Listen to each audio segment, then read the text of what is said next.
So, in the last class, we looked at let, we looked at consts, we looked at destructuring, we looked at rest operator. So today we are going to look at spread operator. In fact, spread and rest, they have the same syntax. They have the same syntax. Let's quickly go over some of those things we looked at. For destruction is you taking part of either an array or an object and assigning it to a variable. While rest is what is left after destruction. After you've destructured, whatever you have left is what is called rest. So I want to look at spread now. You can also spread an array and you can spread an object. And I really love spread operator so much. It makes it easy to copy the content of an object into another object, and also to copy the content of an array into another array. Let me give an example. Let's say you have an object like this. You have an array like this. Let's say this array is, let's say Peter. Let's say, let's say, yeah, you. Let's say,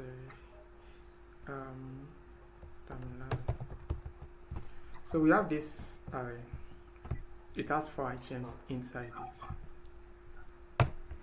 Inside this array, like we want to have another array, let's call this the second array.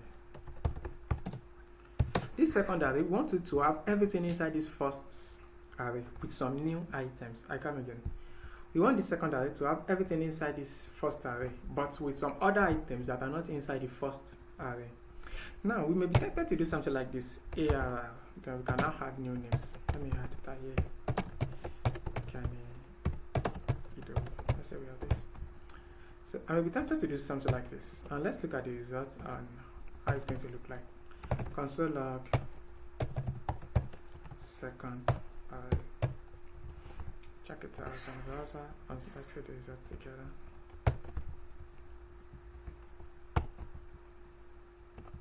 Now here is the problem.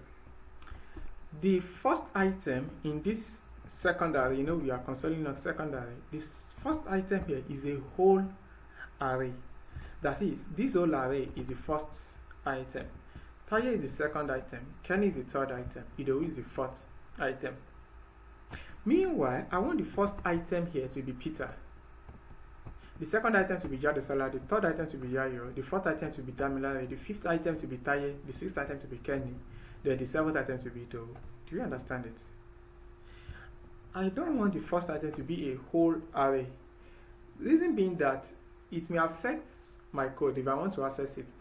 If I want to run a loop, of course, I'm going to run into some problems. Yeah. Do you get it? What happens is that it takes this and copy it. Then it pasted it here. This becomes a 2-dimensional array. A 2D array, that is an array inside another array, which oftentimes is not something you want to do. You don't want it to be in this structure. What you just want to do is that you want it to copy everything here like this, paste it here like this without the square braces, without this array symbol, paste it there like this, and then add new items. Do we understand this?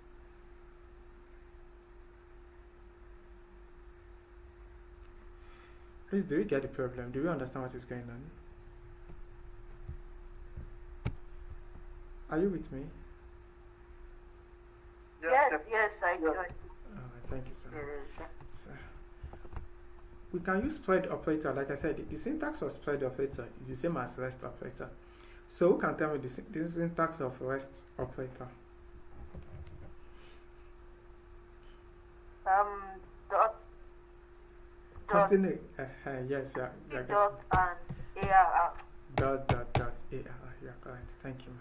Dot ARR. This dot it stands for spread operator. Let's discuss what spread operator does. You see, when you say, I'm coming, you see something, we'll come back to this. When you say console log, I said dot dot dot ARR. You know, it's like when you say you spread something, it means that you are pulling it out of its container, right? So this will pour out the content of this out of it, and it will put it here without the container, without this square braces around. It will just pour out everything here and put it here. You can see we have the contents without the container. So when I come here now and we do this now, it will just pour out the content of this and it will spread it here. So you can now have some other items.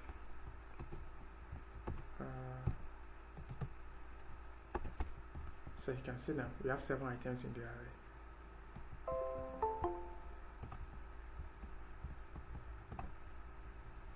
You are welcome to class. So good evening, you're welcome. So we have this here. This is for spread, and this ARL can be anywhere.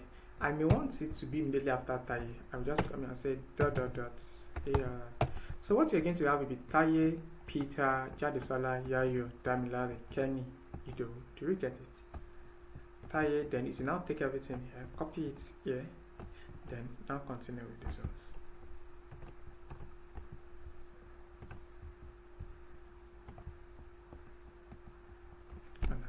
So this is spread operator in JavaScript.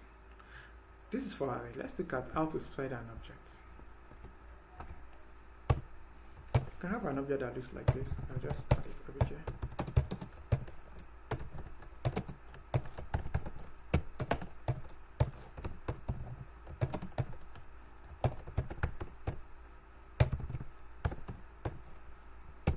So let's say we have this object. I want to copy everything inside this object into another object, but with some other properties that are not inside the first object. I come again. You are welcome to class. So I come again. You want to copy everything inside this first object. Thank you, sir. Yes. Into another object, and we want to add new properties to it. The properties that are not inside the original object. So let's create a new object. So if you are using spread operator, you just say dot dot dot object. So it's to copy everything here without the container, without this square, without this curly braces, just the content alone. It will paste it here. I can now add new objects. Let's say department. I can say okay.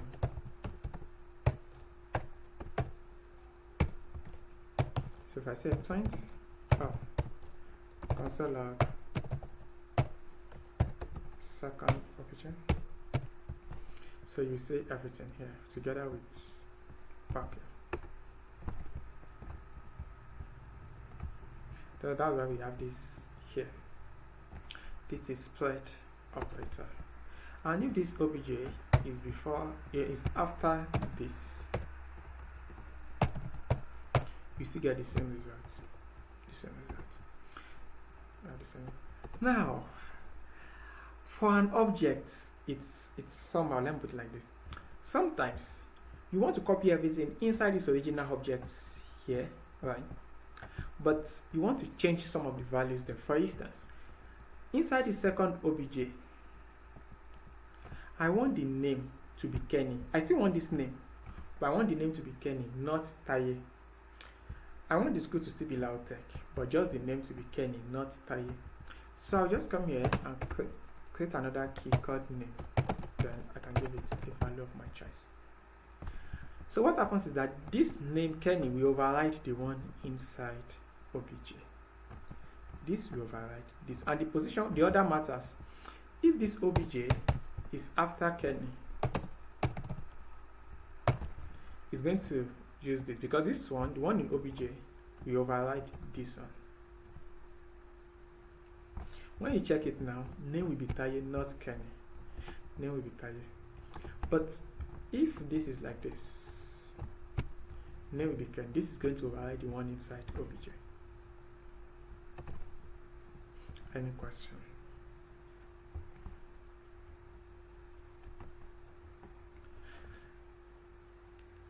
Okay, Let's proceed. Let's look at template litters in JavaScript. Template litters.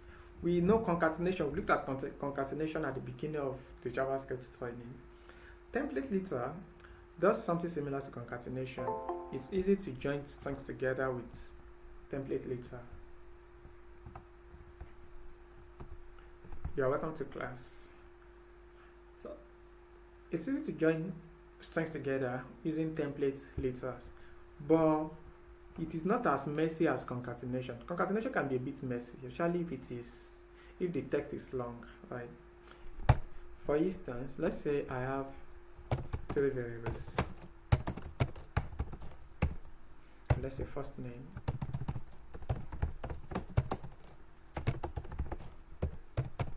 last name,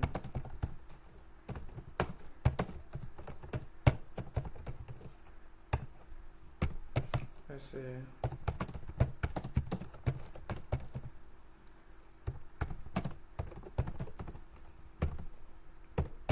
so I can say console log. If I'm using concatenation, it's going to be like this. My name is, I want to display both my first name and my last name together. I'll say Taye Abidakun, studying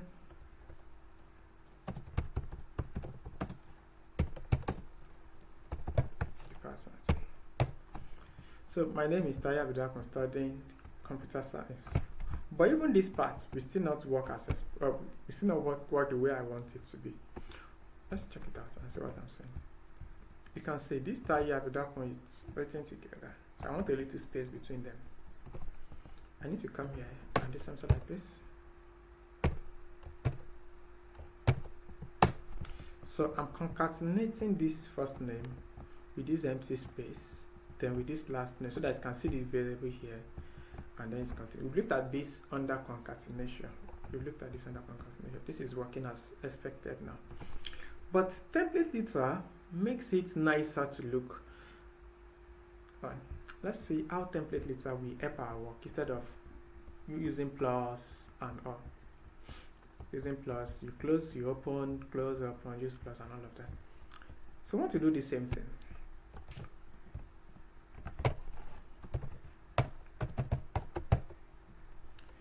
For template litter, you are not using quotes, not single quotes, not double quotes. Instead, you are using backtick, this symbol. Backtick. This is the symbol before 1 on your keyboard.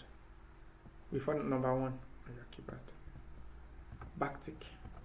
Not double quote, not single quotes. Backtick. So inside this place now, you can write your code. My name is. Whenever you want to write JavaScript codes, or you want to write variables, what you're going to do is that you put $ followed by curly braces. $ followed by curly braces. First name. If this is not there, if you say my name is first name, it will just give you my name is first name as ordinary text, not Taye. I want you to display the Taye here. So I need to do it like this. My name is, it's going to pick the value here and put it here. Then I want to display my last name. I'll do the same thing. And it's going to display the exact way it's written. If there are 2 spaces here, it will put 2 spaces. I don't need to now start using plus, then put double quote, then no. It's going to display the exact way it's written here. Starting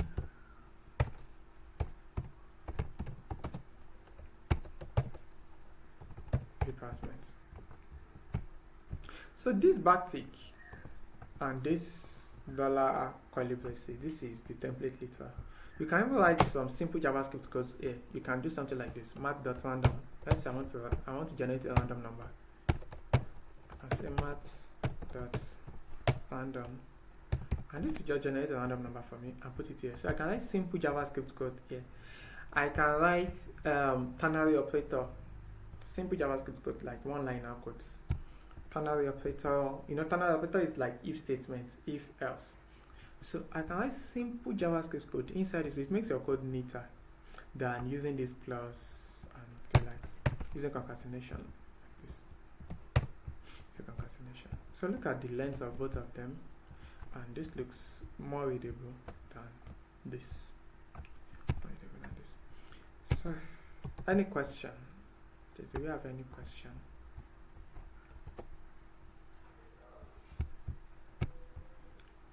So I explained to us that year 6 is you doing what you already know how to do in another way. You already know how to use what's it called? Concatenation. You are just using another way to do it. Let's move on. Now I want to look at arrow function. Arrow function. You can create a function like this in JavaScript.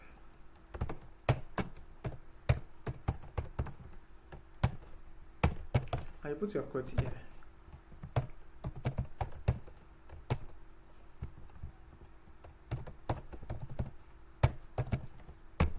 This is normal function. This is what we call normal function or ES5 function.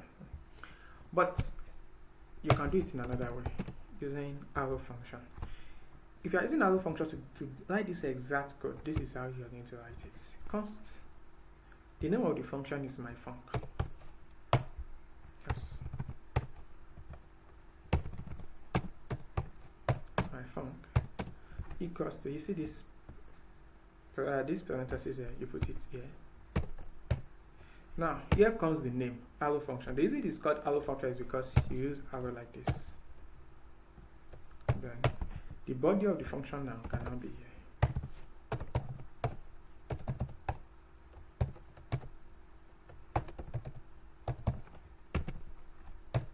So this is ES5 function or normal function. This is arrow function. Some people call it fat arrow function. Fat arrow function. And the reason they call it fat arrow is because look at this part here. This is a fat arrow.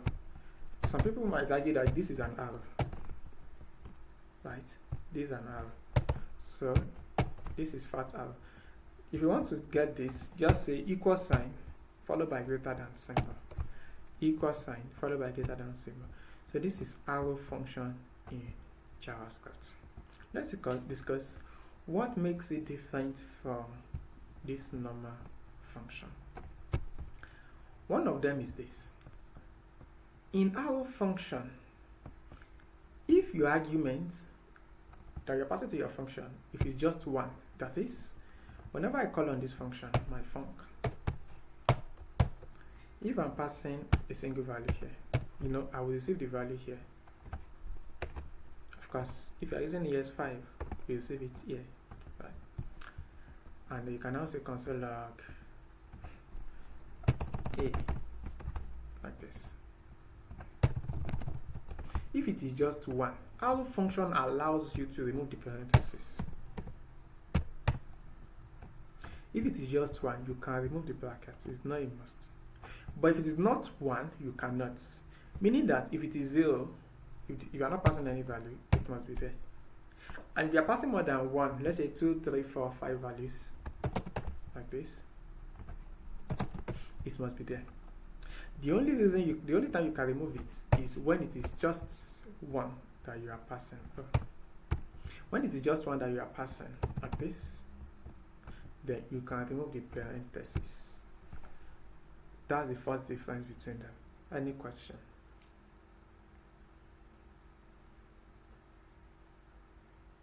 I'm only teaching us syntax. You already know how to do. Is that?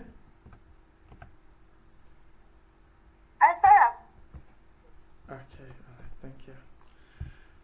Now, another difference between them is return. How you return something in ES5 and in ES6.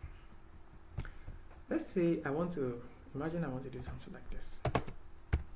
So 5 and 6, let's receive the two of them here. Return A times B. So I'll come here. Return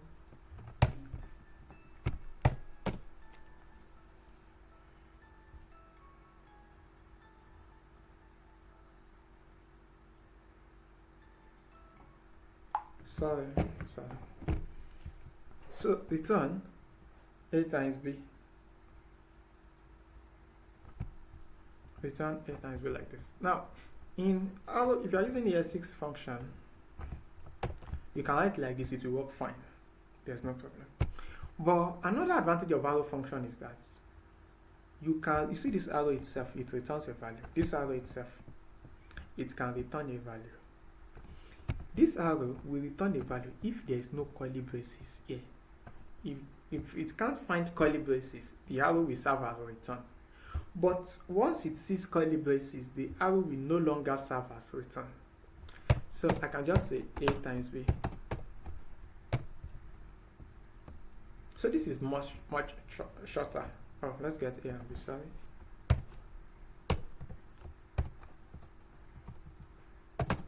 You know, 5 becomes the value of A, 6 becomes the value of B, and this is going to return 8 times B, that is 5 times 6. This is going to return 30 back to this place.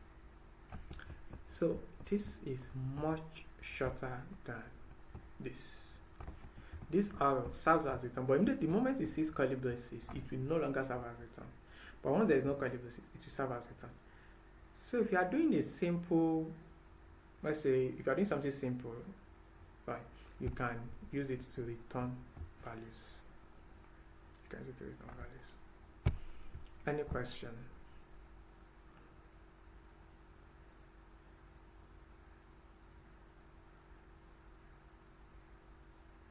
Okay. So let's play with this part a bit based on what we've learned. I can pass an object here. Name. Let's say school. UI. Now I'm passing an object here. I can get the object. Obj. I'm returning. Now, remember I said once you have curly braces, this will no longer serve as return.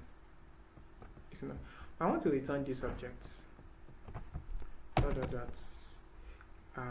Obj. Now the reason we have the error is that it's not seeing this as an object per se. It's seeing this as you must, because it has curly braces now, it will no longer serve as return, and that means you need to use the return keyword. Keep in mind, so this is going to, if you are dealing with an object and you just want to return the object, you won't be able to do it like this. You need to use a return keyword. But let's say I just want to return the name alone. I can just say return obj.name. So once I pass this object to this place, it will return the name alone. So it will return Taye back. And since I don't need everything, I can even do it like this.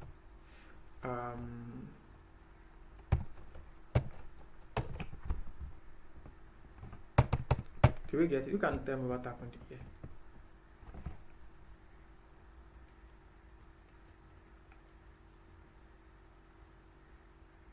You can tell me what happened here. You said? I said we return name. What? Structured the name. Destructuring. Thank you so much. That is what I'm looking forward to. Destructuring. This is what happened here. We pass an object. Because it's an object, we use curly braces, and we extracted the name alone. We don't need this school. So we just extracted the name alone, and we returned that name back. So if you check this now, you will just see just the name Taye alone. You only see the name alone. We pass an object. We destructured the name out of it. We return that name. So instead, I can now say I want it to return my name. My name is name. So you pass an object. It destructured the name. Look at my backtick. I'm using template later here. It's going to return my name is Taye. It will return it back. So let's check this in the console. Console log. This.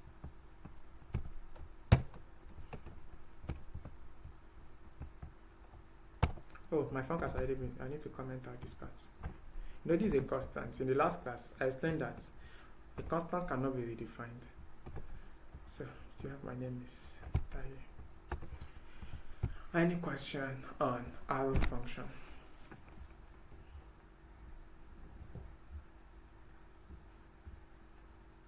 Now, the most important part of arrow function is what I'm not going to explain tonight. This THIS. This is going to be a class on its own. I will explain the last part. How does arrow function undo this? I think this should be our very last class in this silent. This should be the last class. So, how does it undo this? It's different from the way normal function undo this. But I think aside that, we are done with arrow function. We are done. So, yeah, those things. Some of what we discussed under arrow function. If you have an arrow function, you can, if it's just receiving a single argument, you may not put the parentheses. You put your argument here. Then this arrow itself can return a value, provided that there is no curly braces here. If there's a curly braces there, then if you want to return a value, you need to use the return keyword. You need to use the return keyword. Even so, that for that reason, you cannot return an object directly using this arrow. If you are returning an object, you need to use the return keyword. I can now spread. Look at what this is what I wanted to do the other time. Let's say here, department. Let's say CSC. So you are passing these objects to A. You are spreading it. You are adding a new property called department, which is CSC. You are returning it. When you return it, it will come back to this place and to console log that. So when you check it now, you see department there now. Department CSC. So this function receives a value, add department to it, and return it back. Then you can now console it. So let's go to another thing. We've done in our React series. I've explained some of these things at the beginning of that training. I've explained some of these things. I will attach the video for higher order functions. That is for map, filter, find. I think I explained that in the React series.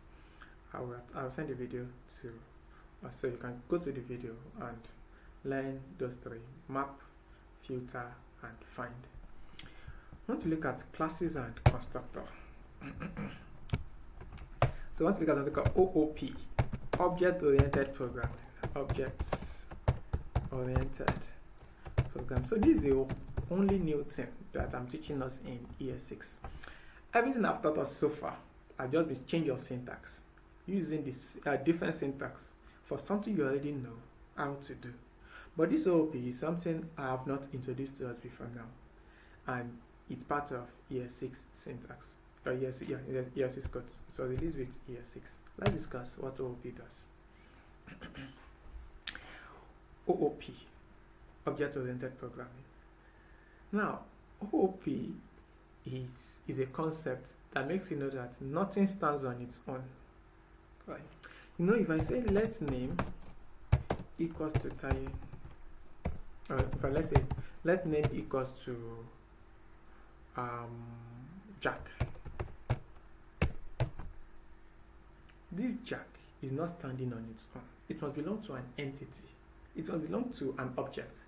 The object now can be a person, it can be a dog, it can be an animal, it can be anything, but this name does not stand on its own, because in reality, name does not stand on its own. If you say name equals to something, or if it says the name of or name is something, it must be like the name of something. Maybe the name of a brand, maybe the name of a person, maybe the name of an animal, maybe the name of, it can be the name of anything. It does not stand on its own. It must belong to an object. It must belong to an entity. So that's the concept of OOP. OOP is that things like name, properties like this, they do not stand on their own. They belong to an entity. Do you understand? So I cannot just say let name equals to Jack in OOP. It must belong to an object. It must be owned by something. So I can say, let me first create an object. I can now say the name of this object that I've created is Jack. So also, if I have a function, shout,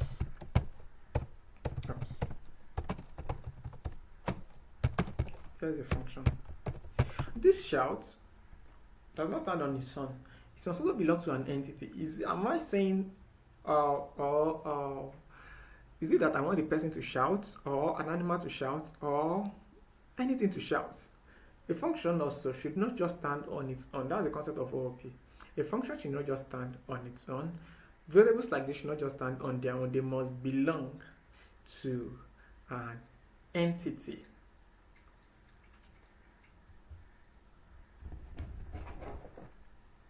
Sorry, a minute, please.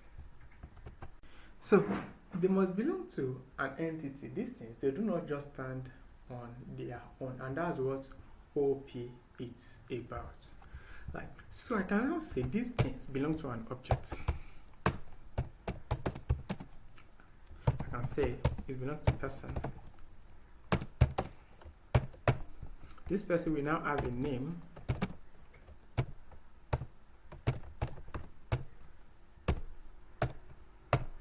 This person will have a function.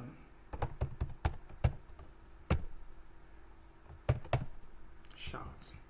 So instead of this being here, they now belong to this person. This is an object. This person has a name. This person owns this function.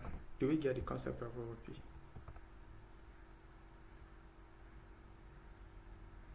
Now this is an object, curly braces. It refers to an object. This person has a name, this person has a function. Do we understand?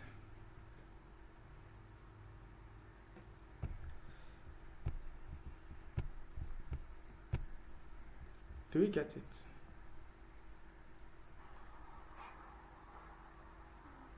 Yes, sir. But you see this property, these things, this variable name, once it's inside an object, we no longer call it variable. Now we call it property. Just change of name, the same thing. Now it's now called property. This function is no longer called function. Now we call it method. Right. We've looked at JavaScript object before now. Now how is OOP now coming in? A lot of times we want to create similar objects like this. We want to create many objects like this. So instead of writing this multiple times, one thing we can do is this. We can now create a template that we can easily use to create this object whenever we want to. Just like you want to construct, let's say 50 buildings, 50 similar buildings. Right. One way to make your work easy is just to take your time, create a building plan. From that building plan, you can now construct similar buildings from that building plan. They will look alike. It will make everybody's work easier. So in case you want to create many objects like this, instead of doing that from scratch, you can create a template. This template is what we call a class. A class. From a class is a template whereby you create objects. So from a single template, I can create millions of similar objects. The focus is not the class itself, right? The focus is the object. But then the class will make it easy to create objects. Just the same way, the goal is not the building plan, right? The goal is the buildings. But then, when you have a building plan, it makes your work easy. It makes it easy for you to create buildings. So let's see how to create a class. Utilize the class keyword, followed by the name of your class. You start a class name with capital letter with an uppercase. I can call it my person. Any name. Just ensure that it starts with an uppercase and it must obey all the rules that guide variable declaration. Those rules, it must not start with a number. I think that should be our very first class. It must not start with a number. It must not be a keyword. It must not have special character except underscore and $sign. It remains one. It must not have space in between. So I cannot do something like this. It must not have space in between. After that, you put your curly braces. So you put your class code inside this place. I want to say this class, we have a name, Jack. This class, we have a function. I just cut this one out of this place. Paste it here.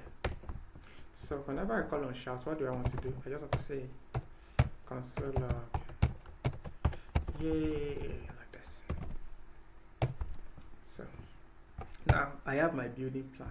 This is my building plan. From this building plan, if I want to create 10,000 buildings, I can do that easily. So let's say I want to create the first person, and I want the first person to look like this. All I need to do is just I'll create a variable. I can call it first person. I'll say equals to new. This new keyword is very important. You write it, my person, like this. Variable first person equals to new my person. You see this new, what it does is that it will help you to create an object out of the class and assign it to this variable. This new keyword, N-U-W, it is the constructor. It is the one constructing an object out of a class. This class itself is not our goal. We want to create an object out of it. So we say new. New will construct an object out of the class and it will assign it to this variable. So this first person is an object that has been created from my person, and it will look exactly like this my person. Do we get it? Do we understand?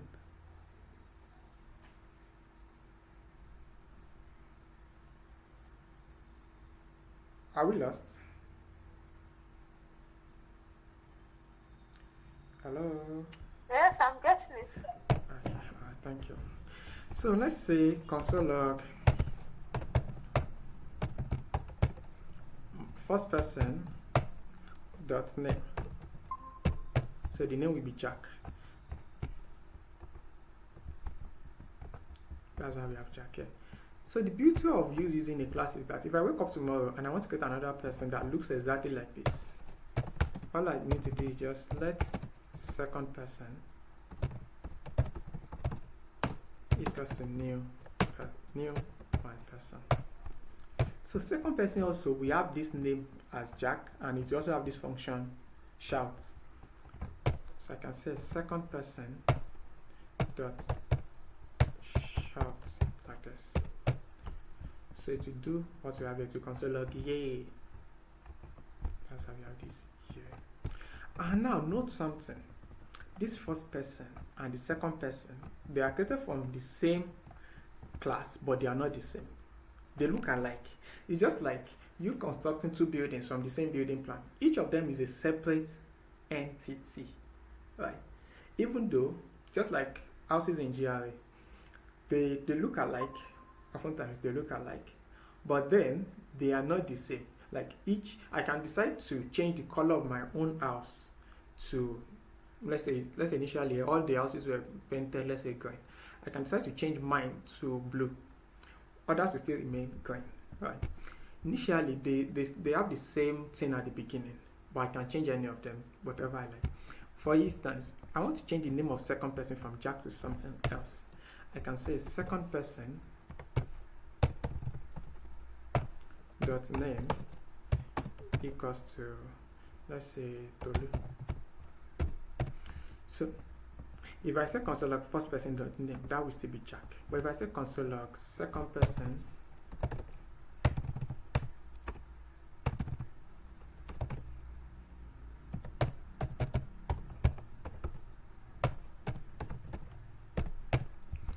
log second person dot name, that is going to give me Tolu.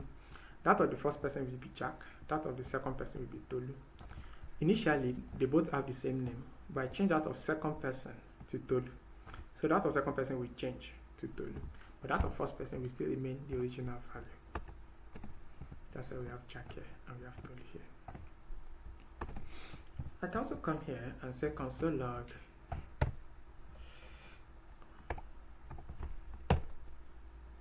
my name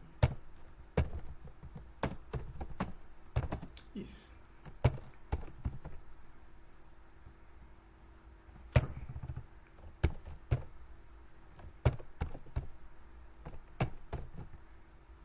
This dot name.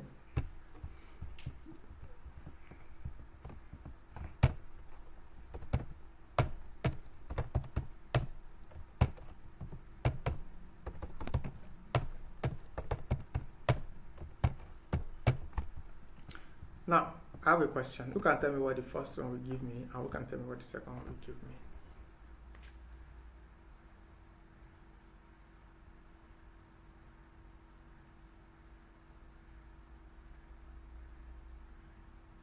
The first one will give us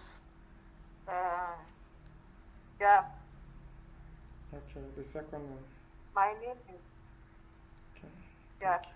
Alright. The second one will give us this second person dot name Tolu.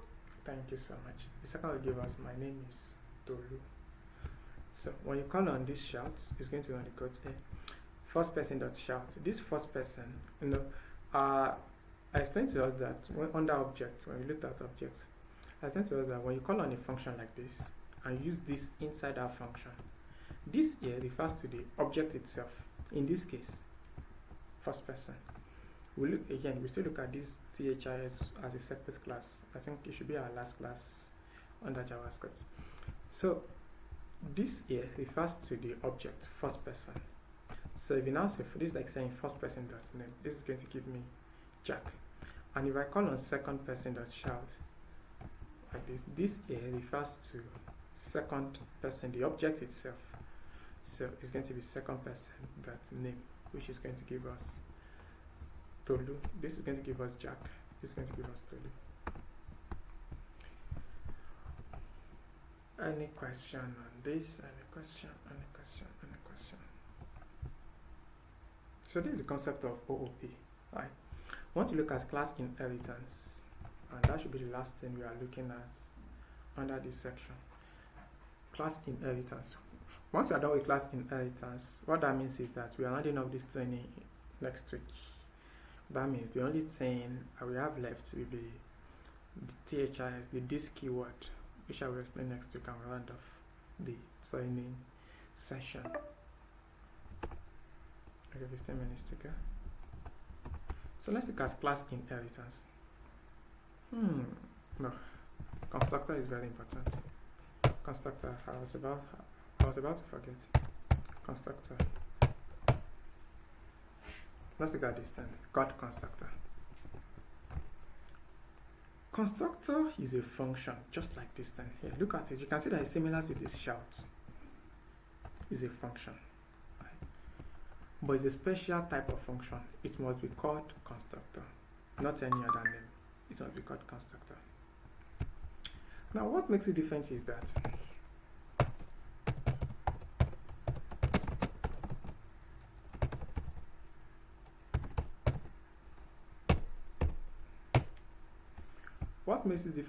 you don't call on it.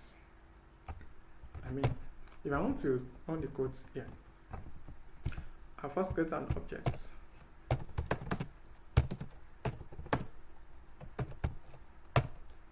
I can now say a.shout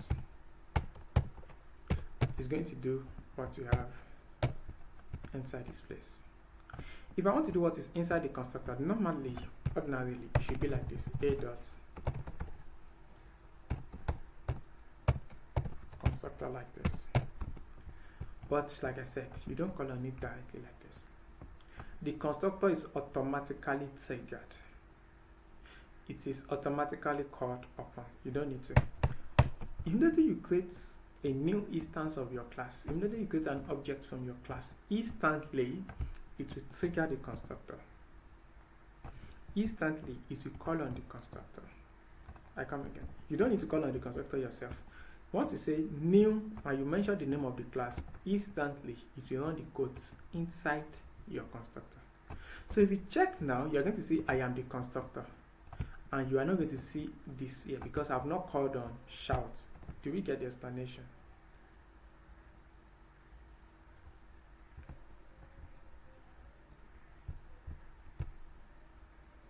Okay. you so much. So we have I am the constructor. That makes it different from other functions. Why is this now so important that we are looking at this separately? Oftentimes, the properties of your class, oftentimes you put that inside the constructor. So you come here and you say this dot name equals to Jack, like this. So once you create a new instance of person, it will call on this. If you now see this dot name, it will assign a name property to the object. The value of the name will be Jack. So that object will now be inside A. I can say console log A dot name. That's going to give me Jack, like this. It's going to give me Jack, like that. Now, but this constructor, of course, you see that it gives me the same result as this. You have the same result, the exact result. So you may question that if it's giving me the same result, why then do I need to add this extra codes here when I can easily write it like this? Now, by adding a constructor, you can make this flexible, you can make this dynamic. You know, all of them, we have their initial name as Jack. Of course, you can change it to something else later. But at the starting point, at the beginning, all of them, we have their name as Jack. But you may want to do this in such a way that you don't want the name of all of them to start as Jack. So let's see how we can do that with the power of the constructor. So I can come here and say new name.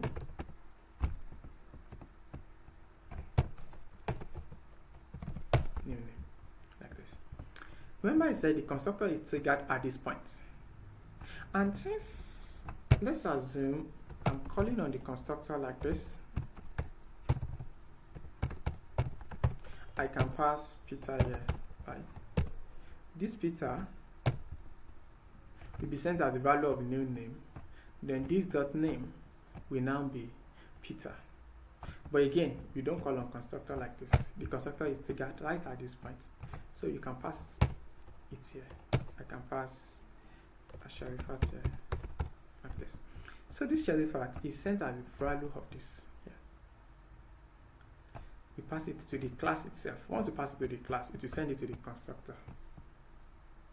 So new name becomes Sharifat. This dot name will now be equals to Sharifat. If I say a dot shout, it's going to run the codes here. My name is Sharifat. So we have this here. So that's I can, let's say school.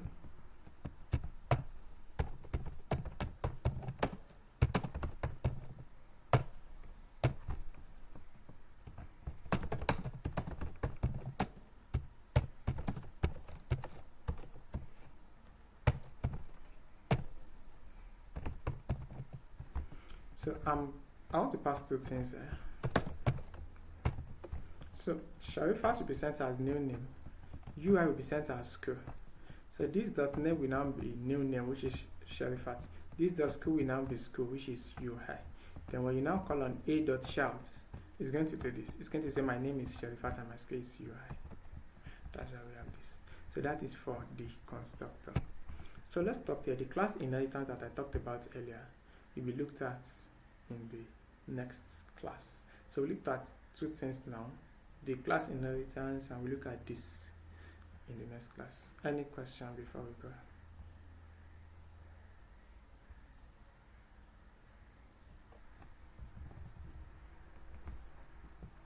Do we understand OOP?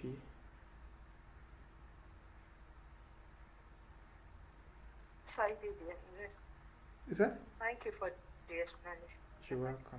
You're welcome. I said, thank you for the explanation. Thank you so much. You're welcome. All right. Good night to us. Thanks for coming.